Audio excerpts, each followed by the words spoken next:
ये ओशो का कहना है। ओशो कह रहे हैं कि देखो, यहाँ कुछ भी तुम्हारा नहीं है ना। यहाँ तुम एक समय के पहले नहीं थे, यहाँ तुम एक समय के बाद नहीं रहोगे, थोड़े समय के लिए हो। तो ये कुछ ऐसा है जैसे कहीं एक सराय में रुके रात को और सुबह चल दिए। तो वो कह रहे हैं ये जगह एक सराय जैसी है, यहाँ पे एक दिन आप पैदा हो जाते हो और एक दिन आप चले जाते हो।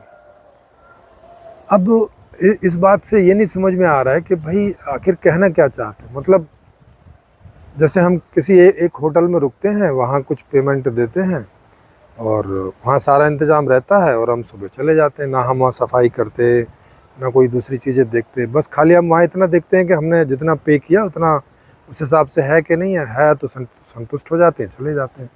नहीं है तो उसको ब्लेम करते हैं या उसको जो है पूछते हैं कि भाई तुमने पैसे ज़्यादा ले लिए और ऐसा वैसा नहीं किया है।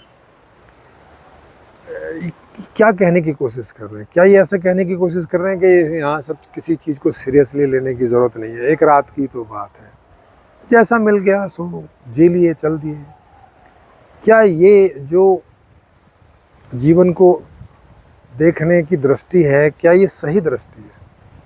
क्या हमें जीवन को इस तरह से देखना चाहिए कि भाई कुछ मिल गया तो ठीक है, नहीं मिला तो क्या है, हम कौन सा यहाँ सदा रहने वाले हैं, कल नहीं थे फिर कल नहीं रहेंगे? ये अप्रोच ठीक नहीं है लाइफ के लिए, है ना। लेकिन ये साधु संत ऐसे ही बोलते जाते हैं कि क्या है, क्या लेकर आए थे, क्या लेकर जाओगे टाइप का चीज़ें। तो इस तरह की जो अप्रोच है, अब तक जो इस तरह का स्पिरिचुअलिज्म रहा है, जो दुनिया से भागना ही बताता है। आज तक का जो अध्यात्म है वो हमें दुनिया छोड़ना की बात करता है, दुनिया से भागने की बात करता है, दुनिया कोई महत्वपूर्ण जगह नहीं है ऐसी बात करता है, यहाँ जो भोग हैं वो कोई महत्वपूर्ण चीज़ नहीं है ऐसी बात करता है।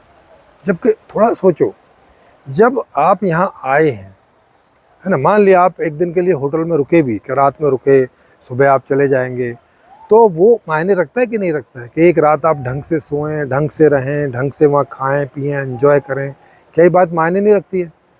क्या सामने वाला आपसे 10,000 रुपये ले के रात का और आपको बोले कि ये पड़े रहो कोने में, चलेगा? ऐसे नहीं चलेगा ना, उसका भी महत्व होता है। तो फिर ये अध्यात्म वाले क्यों इस तरह की बातें करते रहते हैं कि भाई दुनिया बेकार है, जाना ही है यहाँ से, तो ये इतना एफर्ट मत लगाओ, यहाँ इतनी कोशिश मत करो, इतना इसको महत्व मत दो, बस जैसे तैसे जियो और चलते बनो। मतलब यहाँ कुछ नहीं है तो फिर कहाँ कुछ है? ये ऐसी जगह की बात करते हैं जो इन्होंने देखी नहीं, जानी नहीं, जिसका कुछ अता नहीं, पता नहीं, यहाँ से जाने के बाद कोई होता है नहीं होता है, उस चीज़ पर इतना जोर, जिसे जानते तक नहीं, ये जिसे कभी देखा तक नहीं, उस पर इतना जोर कि वो महत्वपूर्ण है, वो महत्वपूर्ण है। और यहाँ हैं अभी, और 50 साल 60 साल 80 साल 100 साल रहने वाले हैं, और यहाँ के बारे में ठीक है जैसा भी है। ये क्या अप्रोच हुई भला? ये कहाँ से इन लोगों को बुद्धिमान कहा जाए, कहाँ से दार्शनिक कहा जाए? ओशो, कबीर, रैदास, कितने सारे लोग हैं, उनको कहाँ से बुद्धिमान बोल दिया जाए बताओ? एक तरफ बात करते हैं कि कोई आदमी भूखा है उसको खाना दो, उसको कपड़ा दो। क्यों दें फिर उसको खाना और कपड़ा, जब यहाँ कुछ है ही नहीं है, जैसे तैसे ज़िंदगी निकाल देनी है, सराय ही तो है, रात भर की तो बात है। फिर क्यों कोई आदमी किसी को बलात्कार कर रहा है तो उसको जाके दंड दिलवाओ, पकड़ो, ये करो, काहे के लिए फिर?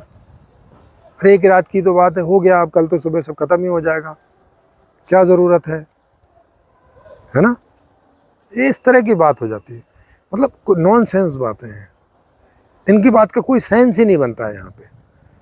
और फिर ये कहते हैं कि ये दुनिया के सबसे बुद्धिमान व्यक्ति हैं। कहाँ से बुद्धिमान व्यक्ति है?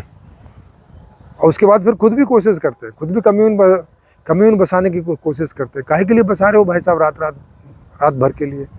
कि यहाँ से अमेरिका जा रहे हो, फिर कम्यून बसा रहे हो, फिर फेल हो गए हो तो वहाँ के प्रशासन ने उठा के बाहर फेंक दिया है, फिर उन्हें गालियाँ दे रहे हो, हाँ, फिर माँ शीला को गाली दे रहे हो, काहे के लिए दे रहे हो? एक रात की तो बात थी।